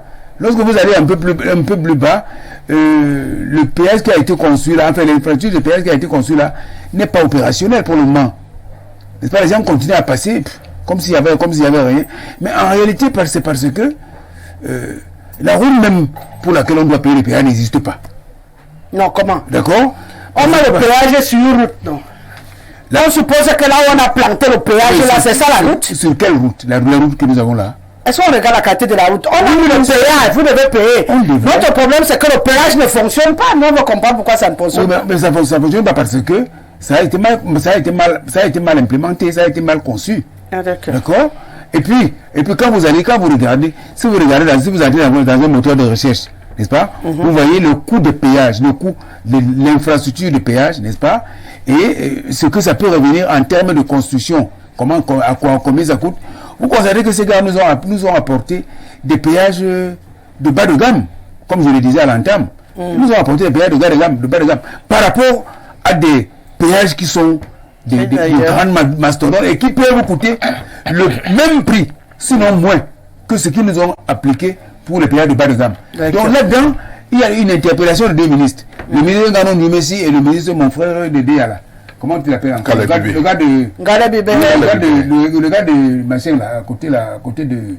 Ngala Bibé. Chez toi, à côté de toi là. Ngala Bibé. Ouais, parce que Le ministère des Transports. je prononce jamais le nom des gens. Le gars de Batombela. Ah, le gars de Batombela. Voilà, le gars de Batombela. Ils sont venus dedans. Ils doivent nous expliquer pourquoi nous avons servi les péages de bas de gamme au prix des péages de haut de gamme et que jusqu'à maintenant, un an ou 2 ans après, ça ne fonctionne pas. Il y a un problème, il y a eu tromperie quelque part dans la marchandise. Tu comprends? Donc, s'il y a tromperie sur la marchandise, il faut qu'on nous explique. Patrick Ngoulou, est-ce qu'il y a tromperie sur la marchandise? C'est pourquoi on ne réussit pas à avoir notre péage en passant automatique ou semi-automatique, notre péage? Bon, je ne saurais répondre à cette du question, moment où ça n'est pas fonctionnel. mais je voudrais dire sur ce sujet que les fonctionnaires camerounais imposent à l'État camerounais l'autoflagellation. Parce qu'en fait, quand on veut créer le péage automatique, ce n'est pas un plaisir d'avoir un péage automatique. C'est parce qu'on se rend compte que manuellement, les recettes ne suivent pas. Parce qu'il y a des gens qui manipulent les fonds publics et qui se permettent de temps en temps de dissimuler quelques francs dans leur poche au lieu de mettre dans les caisses de l'État. J'aime la façon que tu dis ça. Dissimuler quelques francs dans leur poche. Donc, tu ne veux pas dire voler. Si c'est le mot que vous non, tu sais qu'il y a des gros mots comme ça que les détenteurs ne peuvent pas comprendre que tu voulais dire voler. Donc, je suis obligé d'aider à ce qu'ils comprennent. Si c'est le mot que vous sied. Comment ça vous sied? Il y a certains qui sont... Non, mais quand tu dis dissimuler, ça ne percute pas le cerveau de quelqu'un. Il faut qu'ils comprennent ce qu'ils ont volé. Je le dis donc, puisque c'est ce que vous souhaitez, que certains travailleurs au service de ces péages manuels volent l'argent. Voilà! Volent l'argent des Camerounais. Quelqu'un me dit souvent que trop de gros français peut tuer le français dissimuler. Et c'est pour ça que l'État, à un moment donné, pense ou a pensé arrêter la saignée. Oui. En mettant donc le robot. Parce que quand on dit le péage automatique, c'est le robot. Oui. Qui n'obéit qu'à l'argent mis en son sein pour s'ouvrir. Oui. Sinon, il ne s'ouvre pas. Et vous voyez, au-delà du vol, il y a nous-mêmes, les gros fonctionnaires d'État camerounais, les cadres et autres, qui passent au péage en saluant le gars qui est là pour percevoir les 500 que l'État a fixés, parce qu'il y a le macaron des députés devant. Il fait seulement un geste de la main, on dit non, c'est l'honorable tel, ça fait au moins 1000 francs parce que vous faites aller-retour, que vous avez volé, comme vous voulez qu'on parle de vol, que vous avez volé à l'État camerounais. Donc le système de péage automatique a été pensé pour résoudre ce problème-là. Mais je vais vous dire, Rosalie, le problème des projets au Cameroun, c'est que il n'y a pas d'études préalables. Il parle de péage bas de gamme. Moi, je ne m'y connais pas assez, mais ce que je sais, c'est qu'en matière de projet au Cameroun, et même dans le monde, on commence par une étude. Et c'est l'étude de marché qui génère donc le projet qu'on appelle bancable. Mais quand le fonctionnaire du haut, on instruit qu'il faut chercher un cabinet pour mener une étude parce qu'on veut tel projet. Il s'assied, il tape Google, il ramasse n'importe quoi, il gribouille sur son papier, il dépose chez son patron que voilà l'étude. Et puis, c'est parti. Quand on va, ce qu'il a vu sur l'image, quand on va ramener ça physiquement au Cameroun, on va se rendre compte que la personne qui a mené l'étude ne s'y connaît pas. Or, si c'est un cabinet spécialisé qui étudie, le cabinet va vous proposer au moins 3 solutions. Et parmi les 3, vous allez trouver celle qui vous sied. Parce que c'est ça le véritable problème. Là où on est bloqué là, c'est que c'est lui qui a pris des trucs honnêtes. Quand on est venu placer, ce n'est pas le péage automatique que lui l'avait pensé. Oui, oui. Bon, est-ce qu'il a pensé? Il a tapé. Non, il dit même qu'il avait copié. Il a copié. Donc ce n'est pas celui-là qu'on est venu poser sur le terrain. C'est celui-là qu'on est venu poser. Mais sauf que ce n'est pas la qualité qu'il fallait pour le Cameroun. Le Cameroun voulait les péages automatiques. Donc, ils ont entamé comme ça sans savoir tous les détails que vous dites. C'est pour cela que je parle de Je vous dis, péage de bas de gamme. Rosalie, quand je vous parle de ce domaine, c'est parce que je n'aime pas, on a parlé des diplômes tout à l'heure, je n'ai pas envie de vous dire je suis ci, je suis ça. Je vous dis les projets au Cameroun, même l'entreprise qui vient réaliser, c'est des aventuriers, lui-même ne sait pas. Comme son frère est bien haut placé, il va lui passer le marché, lui aussi il a entendu parler ils vont tous honnêtes. On va faire venir une machine, au moment de l'installer, on se rend compte que ce n'est pas ce qu'on appelle le péage automatique. C'est plutôt une barrière de pluie où quelqu'un peut aller appuyer, ça se lève, la voiture il appuie, comme nos barrières à la maison, tu appuies. C'est de ça qu'il est question. Et là maintenant, ils sont bloqués. On a déjà dépensé à mi-parcours beaucoup de milliards. Qu'est-ce qu'il faut faire de cette infrastructure? Parce que moi, j'ai vu, quand ils ont essayé ça, je suis passé par là, je dis, les employés qui étaient là, eux-mêmes, ils ne savaient pas quoi faire. Qu'est-ce qu'il faut faire pour faire payer? Il appuie, il n'y a pas un endroit pour mettre de l'argent automatiquement et tout. Il vient encore vous tendre la main, vous lui demandez, quoi? Vous avez dit que c'est automatique. Je mets l'argent. Donc, vous comprenez que c'est de ça qu'il est question. Et Rosalie, en définitive, c'est ça qu'on appelle incompétence. Dire de ces gens qui sont incompétents, ce n'est pas une injure. Et ce n'est pas dire qu'ils ne sont pas allés à l'école. On n'est pas compétent dans tous les domaines parce qu'on est agrégé de X ou Y matière. C'est pour ça qu'il faut faire profil bas. Il faut être humble pour dire ça je ne comprends pas. Et c'est pour ça que c'est prévu que des cabinets spécialisés puissent travailler pour développer un certain nombre. Vous êtes ministre, vous n'êtes pas forcément connaisseur auprès des collectivités décentralisées. On envoie des ingénieurs d'État pour être ingénieur du marché, parce que le maître d'ouvrage qui est le maire est censé ne pas maîtriser X ou Y chose, même s'il connaît. C'est la présomption d'ignorance en ce moment-là. On dit il est censé ne pas savoir. Vaut mieux être accompagné par un ingénieur qui maîtrise ce domaine.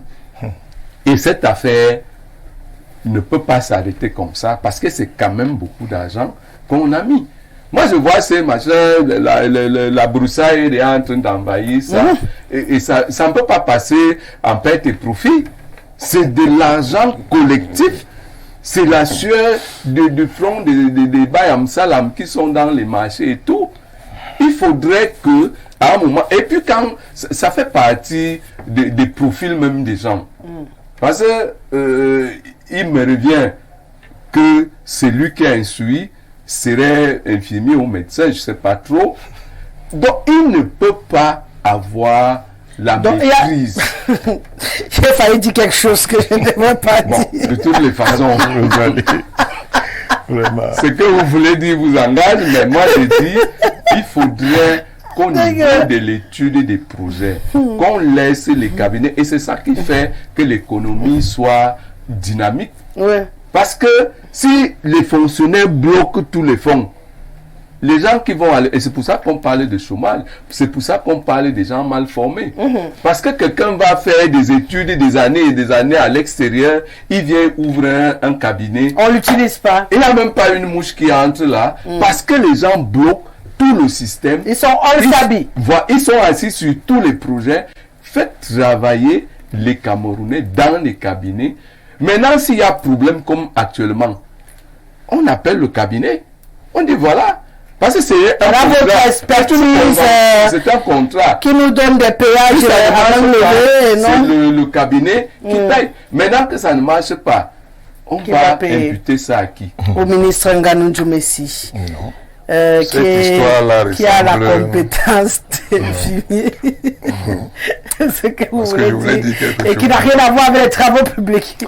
Mais qui est à la tête des travaux publics. Mais ce que je voulais dire, Rosalie, c'est que concernant particulièrement ce projet de péage, justement, il y a un cabinet qui a été requis pour faire ces études. Quoi, Tolcam? Il y a un cabinet qui a été requis pour faire ces études. Et pendant qu'ils faisaient ces études, je crois qu'ils ont commencé par le comptage du nombre de véhicules qui traversaient les péages. Ensuite, ils sont passés à la deuxième phase de quelle infrastructure il fallait mettre en place en fonction du nombre de véhicules, le type de véhicules qui passaient. Il y a un cabinet.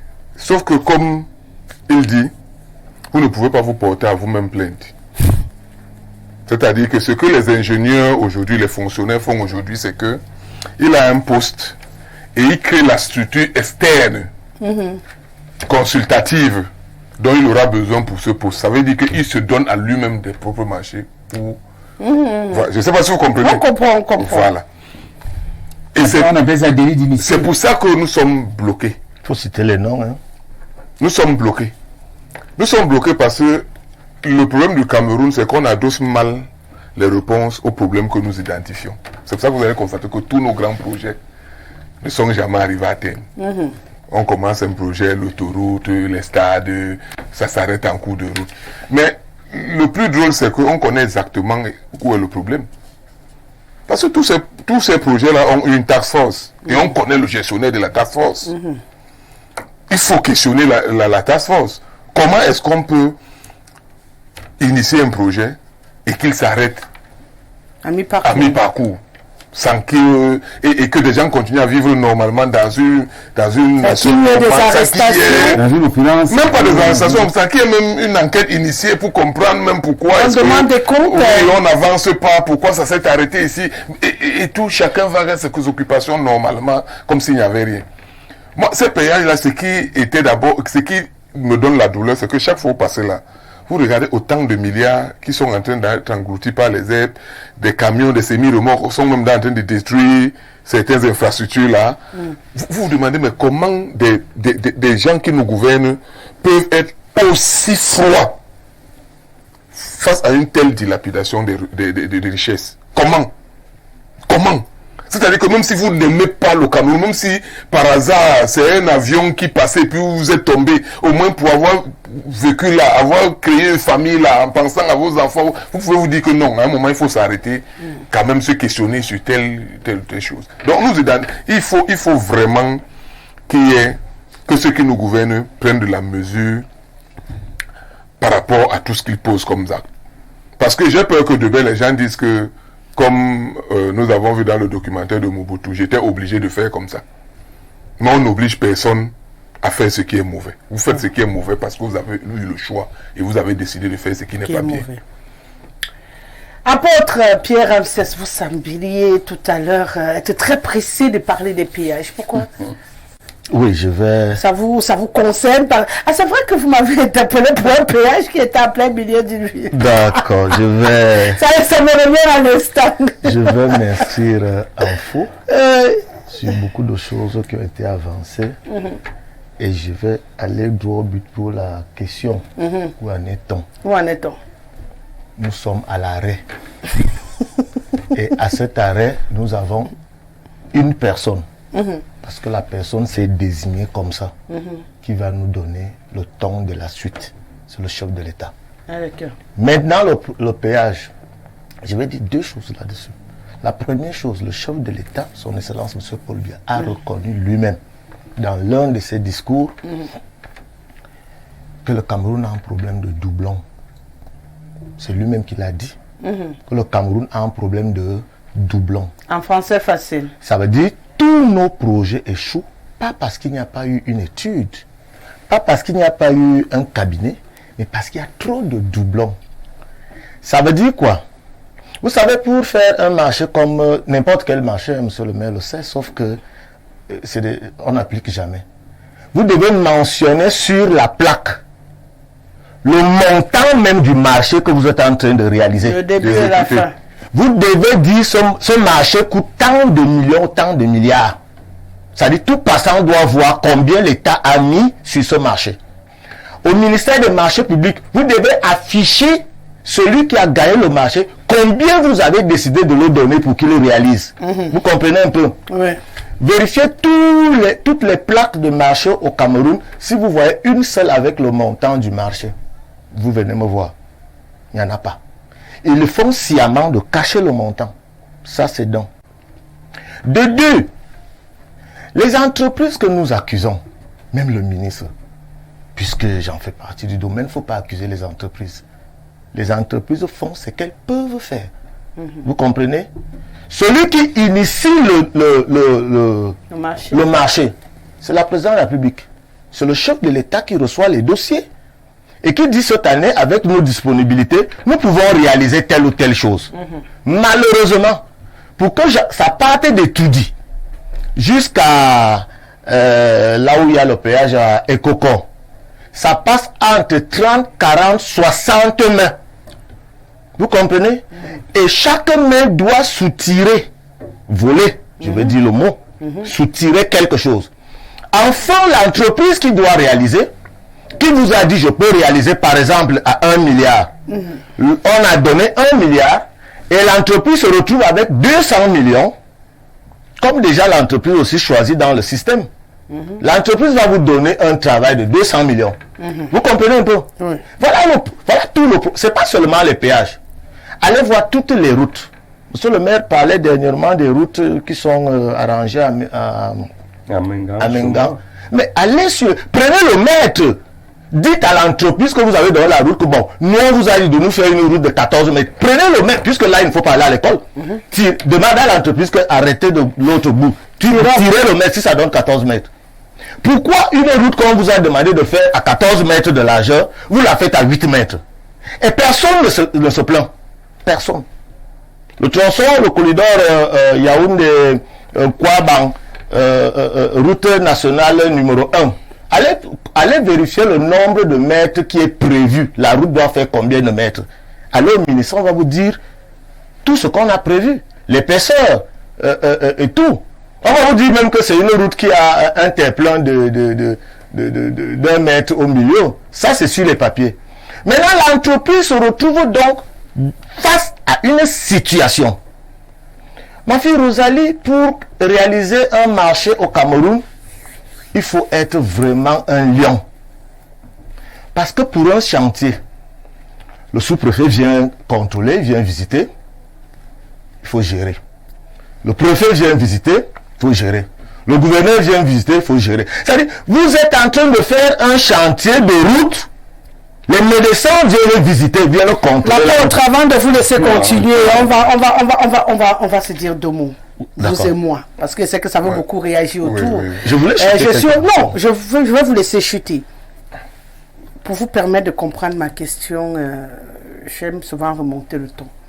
J'ai travaillé quelque part où je me donnais à 800%.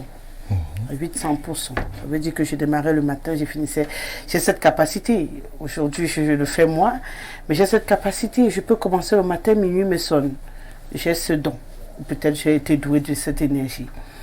Et un camarade, un collègue m'approche, il me dit non, t'exploites, ce n'est pas possible.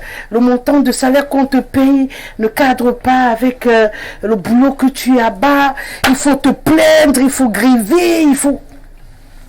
Alors je lui ai dit, quand tu viens chercher le boulot, il y a deux alternatives. Soit tu entubes le patron, soit il t'entube, soit vous trouvez un consensus qui arrange tout le monde. C'est clair. Et lorsque tu acceptes ce qu'on t'a donné, tu fais le boulot pour lequel tu es payé. Si tu juges que ça ne t'arrange plus, porte tes clics et tes claques, tu t'en vas. Parce que si tu restes sur place, tu grippes toute une machine, parce que vous êtes une chaîne. Dans le cadre où nous sommes une chaîne de télé. Si tu trouves qu'on ne te paye pas et que ça t'ennuie à ce point-là, tu prends tes clics et tes claques, tu pars. Personne ne va t'arrêter. Moi, je le dis très souvent, le matin où je veux porter mes clics et mes claques pour quitter Info TV, personne ne m'arrêtera. Parce que là où je suis quitté, on a tout fait pour m'arrêter, on n'a pas pu. C'est pour dire qu'on a un problème au Cameroun. Vous me dites que l'entreprise qui fait le boulot, on ne doit pas l'indexer. Parce que l'argent a été coupé. Non, vous avez dit qu'on ne doit pas l'indexer. C'est pour ça que je reviens quelque part. Donc, il a dit qu'il peut faire la route à 1 milliard. On est venu nous donner 200 millions. Logiquement, je refuse. Parce que je ne peux pas faire la gouverneur. à 200 millions alors que j'ai demandé 1 milliard. Mais si tu prends, ça veut dire que toi-même tu es dans le même système. Pourquoi on ne doit pas t'interpeller? Permettez donc que je chute. Si vous avez bien Non, je ne veux pas que vous chutiez, je veux que vous reveniez là où vous avez dit que cette entreprise, on ne doit pas l'interpeller, on doit seulement aller se plaindre en amont. J'ai dit ceci. C'est le gouvernement qui même l'entreprise a été choisie dans le sillage. Donc vous ne pouvez pas le libérer. Ça veut donc dire ceci. Oui.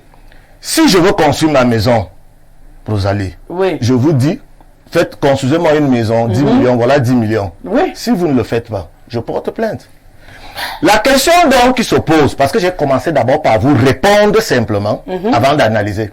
La question qui se pose, pourquoi les chantiers, les marchés ne sont jamais réalisés ni à temps, ni conformément aux règles, mais l'ingénieur du marché, c'est-à-dire celui qui n'est pas frappé. Non, pas qu'il n'est pas frappé. Ne porte pas plainte contre celui à qui il a donné le marché. Vous comprenez? Parce qu'à l'heure où nous sommes, le ministre des Travaux publics devait déjà être au tribunal avec l'entreprise qui réalise les péages. Pour leur dire, je vous ai dit de faire ça, ce n'est pas ça que vous avez fait. Oui. Malheureusement, comme c'est des gens qui se connaissent, personne ne peut bousculer l'autre.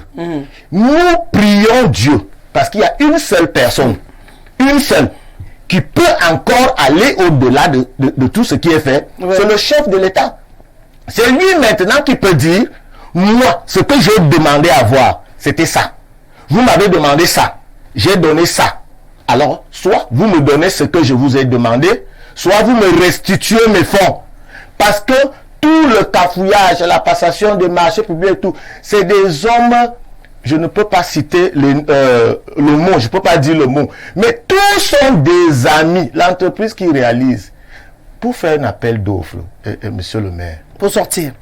Quand on fait un appel d'offres, il est publié où? Maï, vous avez lu là où on faisait l'appel d'offres pour construire les péages? Vous avez compris quel est le nombre d'entreprises qui ont soumissionné, qui a fait la plus bonne offre? Vous avez suivi ça? On vous a dit on va faire les péages. Et puis, quelqu'un a commencé à faire les péages. Ils font ça en régie. Et puis, les péages se sont arrêtés. Je vous dis, le Cameroun est parti jusqu'à ce que même ce qu'on appelle les gré à gré, ça a un montant. Vous n'excédez pas. Mais les gens font des gré à gré de milliards. Donc, moi je dis, il n'y a pas une autre personne. Là où nous sommes. Le président de la République. Là où nous sommes. Il faut interpeller. Je chute là par là. Oui. Là où nous sommes. Ça, je ne peux pas dire que c'est officiel. Ça, c'est ce que nous entendons un peu de partout. Que c'est lui qui a demandé qu'on arrête ça. Qu'il veut voir un peu plus clair. Espérons. Dans ce cas, vous dites c'est lui qui aurait demandé. Qui aurait demandé, merci. Voilà. Maintenant, ce n'est qu'à lui. Parce que toute la chaîne là a déjà les mains sales jusqu'au coude. C'est lui. Ce qu'imaginez, c'est que vous vouliez libérer l'entreprise, vous vouliez réagir. Non, je dis l'entreprise est membre de son même système. Membre de la mafia. Donc vous n'allez pas corrompre, vous n'allez pas tirer sur l'entreprise. Et laisser ceux qui lui ont donné. Non, vous n'allez pas. D'accord. Je voulais juste faire quelques précisions parce qu'à un moment donné, quand vous êtes dans un domaine, il ne faut pas laisser certaines choses se dire. En réalité, le marché des péages fait partie de ce qu'on appelle les marchés spéciaux. Et les marchés spéciaux se passent à la présidence. Et ce n'est pas parce que ça se passe là-bas que vous allez imaginer qu'il n'y a pas de procédure. Les marchés spéciaux passent par ce qu'on appelle la commission centrale, qui est compétente sur des marchés à partir d'un milliard. C'est-à-dire, même si c'est le gré à gré, quelle que soit la procédure que vous allez emprunter. Et qui les passe à la présidence? Vous pouvez laisser que je continue, vous allez comprendre.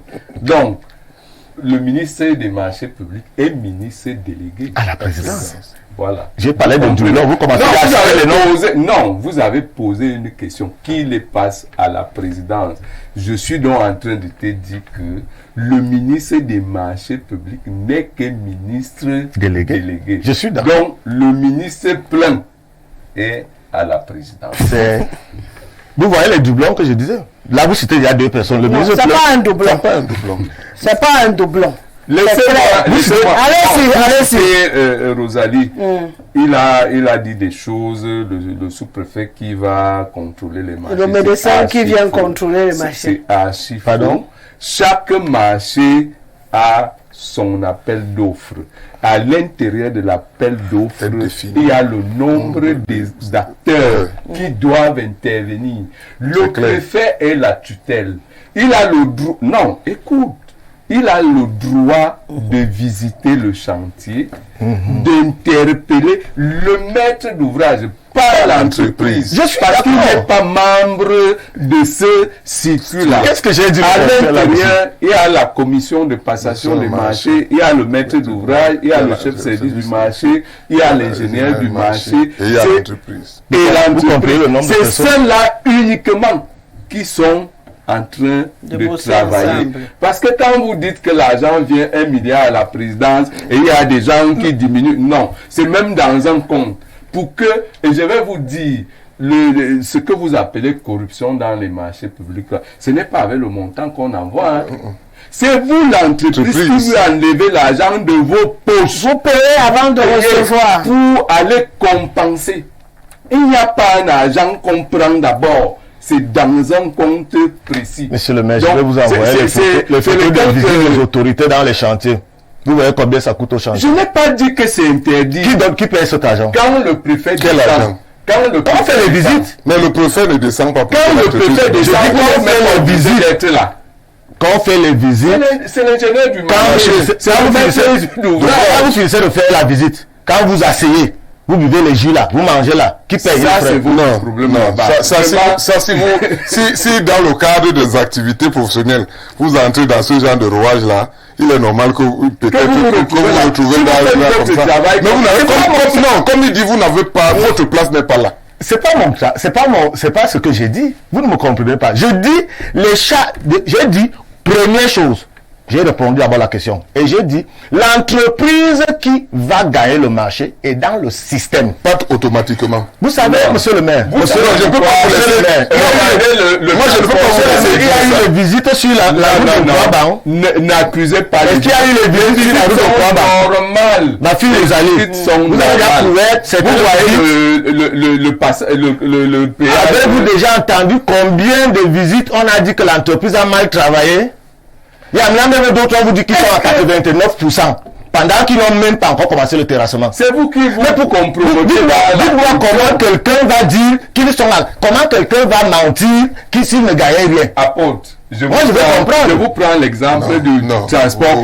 Est-ce que le ministre nous a annoncé à la télévision, à mon vision, que le péage sera ouvert? Je crois qu'il donnait un délai de 1 ou 2 mois. Vous n'avez pas suivi ça? Les commissions. Est-ce que le ministre n'a pas annoncé devant le J'ai dit que ça fait 1 an que ça devait être opéré. Mais lui parlait d'1 mois ou de 2 mois. À cette période-là. Pourquoi donc il l'a dit? Il était sur le terrain, il a vu. Pourquoi il l'a dit? Vous êtes d'accord quelque part. Je pense que c'est quelques détails qui vous opposent. Ça veut dire que... Ils n'ont pas dit que l'argent n'est pas détourné dans la corruption, mais c'est le processus où ils n'ont plus... Je ne connais pas le processus parce justement, il explique donc le processus. Peut-être lui maîtrise. Moi, le processus, c'est que si vous, entreprise, vous laissez prostituer, c'est votre problème.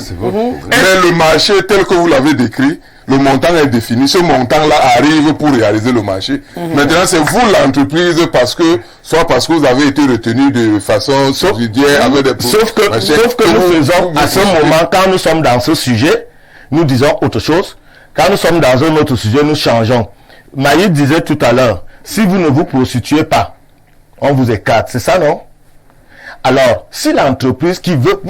monsieur le maire vient de dire qu'il y a des gens qui ont des études. Ils veulent aussi gagner des marchés. Non. C'est-à-dire le système a mené... Je ne peux pas laisser prospérer ça parce que moi, je suis entrepreneur. Et je gagne les marchés. Oui. Oui. J'ai gagné, je le dis, j'ai gagné les marchés de la canne à Bafoussam.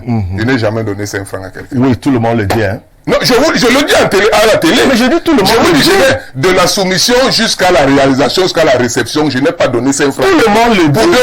Pour deux choses. Je ne peux pas avoir la compétence, j'ai la ressource pour faire un travail et je ne peux pas corrompre. C'est clair. Je ne vous ai pas accusé, je dis tout le monde. Quand je le dis, je veux donc vous dire moi j'ai été corrompu. Non, je veux vous dire ce que le monsieur le maire est en train de dire. Monsieur le maire, aujourd'hui, quand il est en difficulté. Non, monsieur le maire, ce que le monsieur le maire est en train de vous dire, c'est qu'en fait, c'est l'entreprise qui accepte de se prostituer parce qu'elle n'a ni la compétence ni les ressources. C'est pour cela donc que j'ai dit. Elle bricole donc et maintenant va donc corrompre. Mais tel que vous avez décrit le processus, c'est que au-dessus, au sommet, on a validé 1 milliard et que à la base, on ne retrouve plus le 1 milliard. Ce n'est pas vrai. Est-ce qu'il y a une route qui s'est cassée dernièrement au Cameroun? Non, ce n'est pas vrai. Est-ce que c'est parce que le 1 milliard a été décidé? Est-ce que c'est parce que le montant du marché n'est pas arrivé? Ce n'est pas là la question. La question, c'est une histoire de compétence. Pour le débloquer, c'est tout. Mais moi, je voulais revenir au péage pour dire que même quand on a lancé le péage, l'argent de l'entreprise est là. Pour le prendre même. Quand on le prend même à la caisse, on vous dit qu'il n'y en a pas. Non, moi je voulais revenir sur le péage. Lorsqu'on a l'idée de péage à GMO au Cameroun, péage électronique, moi j'ai été au courant. Et je connais également le cabinet qui était en charge de gérer. Ils sont plus au Cameroun, et juste Cameroun. C'est eux qui ont mené les études pour que les péages puissent être mis en œuvre. Sauf qu'ils ne sont plus là. Et juste a fermé porte et est parti. Et on a permis qu'ils ferment porte et qu'ils partent. On ne porte pas plainte à quelqu'un qui n'est pas là. C'est plus dur que de le retenir et de porter plainte. Non, pourquoi? Moi, mais je vous dis que c'est simple. C'est-à-dire que vous avez un voleur dans votre maison, vous laissez la porte, il sort, il s'en va, et puis vous partez à la gendarmerie, il était chez moi. Pourquoi vous ne fermez pas la porte et vous appelez la gendarmerie que voici mon voleur chez moi? Par exemple, pourquoi on ne porte pas plainte? Pourquoi vous ouvrez la porte, il s'enfuit, et puis vous partez dire que mon voleur... Moi, je donne mes 10 millions à Maï de me construire une maison. Il construit mal. La maison s'écroule. Je ne porte pas plainte. Nous parlons de la même chose. C'est pourquoi je viens de vous dire que vous dites la même chose. Comme vous voulez. Vous n'êtes pas d'accord à quelques points précis et je pense que ça a été un peu plus clair pour les uns et les autres. Moi, pour le péage, je voulais faire que le processus, il y a eu tout un processus pour qu'on arrive là. Dans tous les marchés.